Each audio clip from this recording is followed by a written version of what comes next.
Sinasabi, dyan daw po sa Midas Hotel, October 26, aba, sa pagitan po ng alas 10 ng gabi, May oras pa. oo, hanggang alas 12 ng hating gabi, aba, binibriefing daw ho ni dating Senador Sonny Trillanes, ito pong si Colonel Ruina Garma, kong October 26 at saka 27, Midas Hotel, pagitan po ng alas Magkasunod na 10. araw. Yes po, alas 10 ng gabi hanggang Parehong oras, gano'n? mga ganun daw po, nasa pagitan ng ganung oras, kong.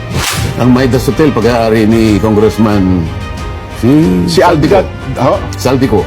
yun, tama, oo nga. Sabay pala na-ari niyan. Lagyan lang natin ng timeline para maintindihan natin mga babayan. Oo. Una, sinabi natin, nakita si Trillanes doon mismo sa Quadcom, di ba? Sa mga unang hearing, di ba? Mga chairman's office. Oo. Dito pumutok yun eh. Yun na nga po, kong. Oh, anong naging batayan nyo? Yun nga, mabuti nga, nabuksan natin ito eh. Yun na nga. Kasi doon sa mukhang- una ko, hindi ka naman makakalagpas sa una, CCTV ng Congress. Oo. May mga tao makakakita sa'yo. Kaya kahit idininoy niyan noon yan, Paano nyo nakuha yung Ano mo naman tayo, CCTV? kung- meron kami may mga, siyempre naman. may mga kaibigan tayo dyan sa talagang may mga... connection pala kayo? ano? intelligence tayo eh. Oh, so, base sa CCTV, Oo. ano yung napatunayan doon? Mukhang siya ang nagbibigay ng mga command. Ganito, ganyan. Saka ang balita ko, nga, totoo ba, ewan ko kung mayroon na ata nag-move ngayon, ang PMA alumni ay parang balak siyang paalisin si Trillanes.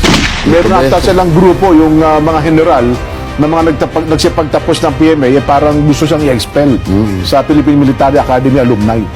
Yo, bahala sila dyan. Yun, hindi natin alam kung tutuloy nila yan. Sana mangyari nga, ano?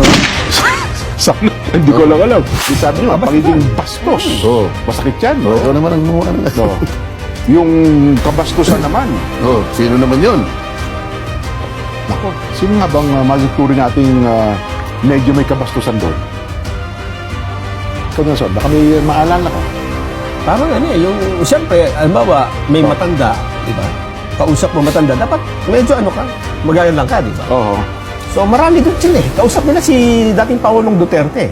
Pero hindi dapat, di ba, bilang una, dating Pangulo, at meron ding katandaan siya, dapat magalang mong kakausapin. Eh, sino nga? Ang nakita kong isa doon na hindi gumalang sa matanda at sa dating Pangulo, si dating Senador Antonio Trillanes. Sa halip Oo. nasarpe, Oo no? nga. Pinrubog pa nga dating Pangulo. Oo. Tsaka Wala. yung paraan ng pagtatanong niya. Wala ka na, sabi niya. Oo.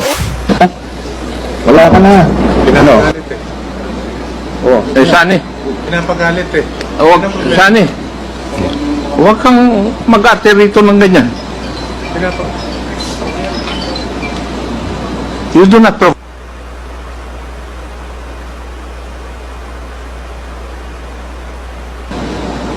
Oo. O ano ngayon? Sabi mo, wala ka na. Sabi niya doon. Oh. Ito yung dating Pangulo ng Republika ng Pilipinas. Eh. Oo. Kaya nga Nasa po. batas. Oo. Na kapag ka naging dating Pangulo, yung kaukulang paggalang, hindi mawawala. Totoo. Kaya may gwardiya yung dating presidente. Eh. Oo. May mga, Diba? may mga PSG. At ang balita ko nga, totoo ba, ewan ko kung mayroon na ata nag-move ngayon, ang PMA alumni ay parang balak siyang paalisin si Trillanes. Meron na ata silang grupo, yung mga general, na mga nagsipagtapos ng PMA, ay parang gusto siyang i-expel sa Philippine Military Academy alumni. Oh, bahala sila dyan. Yan, hindi natin alam kung tutuloy nila yan. Sana mangyari nga, ano ha? Sana, hindi ko lang alam. Speaking of Trillanes pala, kung may singit ko lang ha, totoo kaya itong nabalitaan natin? Di ba kasi pilit po na tumatanggi itong si dating Senador Sonny Trillanes na hindi siya nakikialam sa mga iniimbitahan dyan po sa Quadcom, Kong. Meron pong nakapagpadala sa atin ng impormasyon. Totoo ba ito na parang meron hong bahid na katotohanan, October 26, dyan po sa Midas Hotel, Kong. Ang Midas Hotel, pag-aari ni Congressman Si Albigat. Saldico. Yun, tama. Oo Sabay nga. pala na-ari niyan. Oo, dating partner sila dyan nila, Kong Albi, at ngayon ay... Partner niya dati si dating Senador Manny Pacquiao ganun ba? at saka yung aking classmate sa Harvard, Oo. si Mayor Albi Benitez. Opo, oo. Pero parang nagkahiwa-hiwalay na. Ang may-ari na lang si Sabi na ng tama, Congressman Saldico na siya yung ating chairman ng Appropriations Committee. Opo. May nakapagpadala sa atin ng impormasyon eh. Pero teka muna, bago mo ituloy yan. Oo. Lagyan lang natin ng timeline para maintindihan natin mga babayan. Oo. Una, sinabi natin, nakita si Trillanes doon mismo sa Quadcom, di ba? Sa yung mga unang hearing, di ba? mga chairman's office. Oo. Oo. Nakita ko yun doon sa program ninyo eh. Ayun Opo, nga. oo. Nasa Guam ako noon eh. Ganun ho ba? Natatawa ko. Oo. Biglang tumapang itong mga bata ko ha. Ano kaya nakain? Ang una kong naisip, ano kaya ang nakain nila? Ay, tama. Pagkatas, iniba ko yung sarili ko. Baka wala silang makain. Nakain. Yun na nga po. Alin kaya sa dalawa? Pero yun nga, bibiruin ko sana kayo. Di ba nung pag-uwi ko, tinext kita kagad? Yes. Then bakit bigla kayong tumapang? Ganun pala kung pag wala nakain, nag-hallucinate.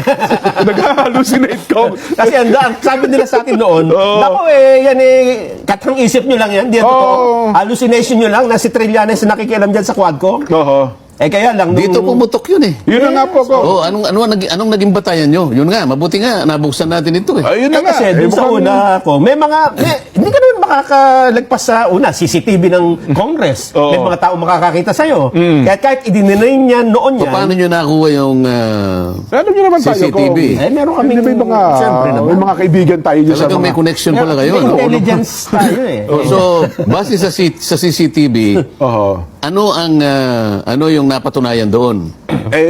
Mukhang siya ang nagbibigay ng mga command. Oo. Ganito, ganyan, Hindi, ganyan. sa CCTV, ano yung nakita doon?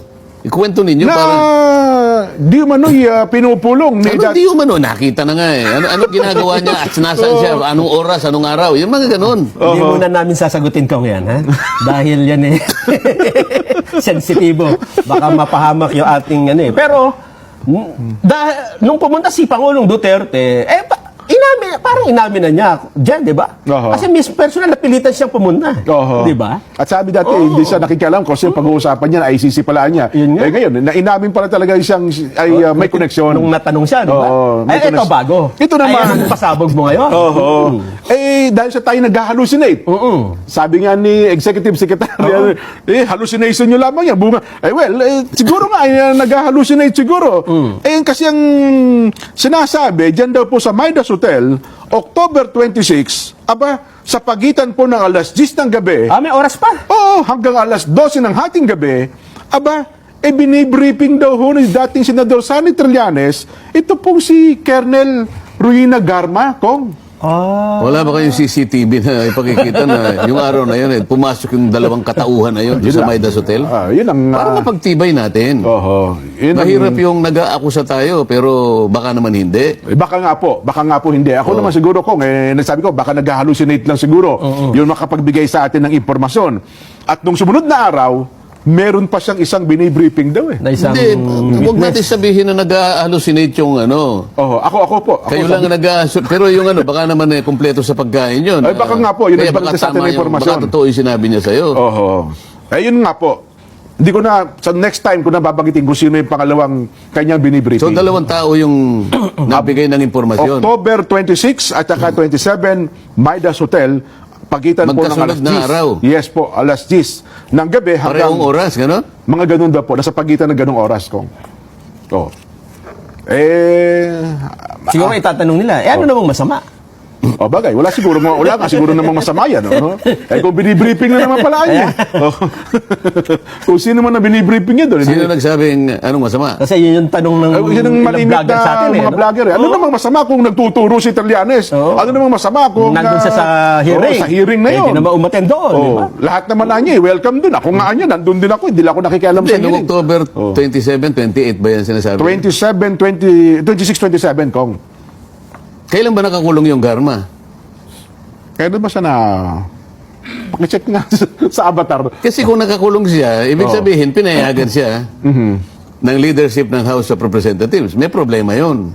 Di ba? Oo nga, no, kasi nakakontempt Tingnan niyo doon sa- muna kung anong araw na nakakulong, nakontempt siya eh. Oo. Kasama yung isang pulis na nakontempt.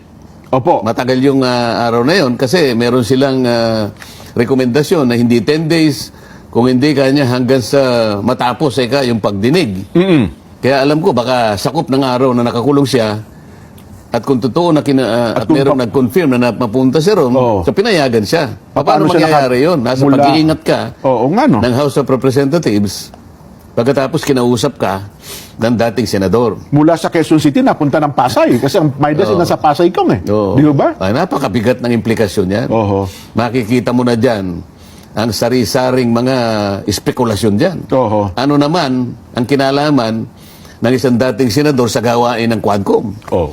Lalong-lalo na kung nakapiit yan, nakadetain. Opo. Siyempre, under the control ng House of Representatives. Bakit ano naman ang business niya para kausapin siya? Yun nga lang lagi tinatanong. Ano naman yung masama kung kausapin ng Trillanes yan? So, Napakasama. May masama palang Sapagkat- implikasyon yun, Kong. Sapagkat walang negosyo si Trillanes. Oho. Hindi siya parte ng Quadcom.